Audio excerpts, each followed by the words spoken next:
তো এখন আমি যাচ্ছি হাঁস ক্ষেত, মানে হাঁস নিতে খোঁজ করতে, কারণ বৃষ্টি পড়তেছে প্রচুর। আর এই শ্রাবণ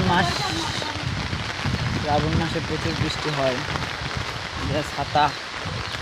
তো আপনাদের বাইরের দৃশ্যটা আমি অবশ্যই আপনাদের দেখাবো, তাহলে আমি যাই।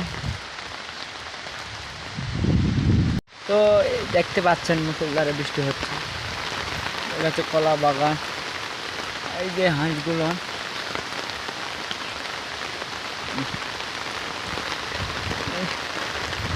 এবার এটা মনে হয় বন্যা হবেই। দেখছেন পানি খুব দূরে আসছে, আকাশে প্রচুর মেঘ।